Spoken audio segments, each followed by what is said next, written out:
ஒரு ஆட்டோட முதுகில் காக்கா ஏறி உட்காந்துக்கிட்டு அதுக்கு தொல்லை கொடுத்துக்கிட்டே இருந்தது. ஆடு ஓடி பார்க்குது, ஓடியாந்து பார்க்குது, நடந்து பார்க்குது, படுத்து பார்க்குது. ஆனால் காக்கா இறங்கவே இல்லை ஆட்டு முதுகில் இருந்து. ஆட்டு காதை கடிக்கிறது, வாலை கடிக்கிறது, அதை கொத்துறது, அப்படியே எதையாவது ஒரு தொந்தரவு பண்ணிக்கிட்டே இருக்குது. ஆடு தூங்குற மாதிரி அது படுத்திருந்ததுன்னா கத்துறது அது காதில் போய், இந்த மாதிரி பண்ணிக்கிட்டே இருந்தது.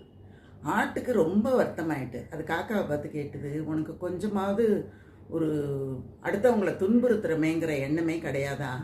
இதையே நீ ஒரு நாய் மேலேயோ இல்லை ஒரு சிறுத்தை மேலேயோ போய் ஏறி உட்காந்துக்கிட்டு பண்ணுவியா? நீ ஏன் மேலே இந்த மாதிரி பண்ணுற? அந்த மாதிரி பசுக்கள் மேலெல்லாம் உட்காந்துக்கிட்டு நீ இப்படி பண்ணுறிய, பண்ணலாமான்னு கேட்டோன்னே அது சொல்லிச்சான், நான் எப்போவுமே பலவீனமானவர்களை தான் துன்பப்படுத்துவேன், பலமுள்ளவர்கள்கிட்ட நான் போகவே மாட்டேன், பலவீனமானவர்கள் மட்டும்தான் எப்போவுமே என்னுடைய இரையாக இருக்கிறார்கள்னு காக்கா சொல்லி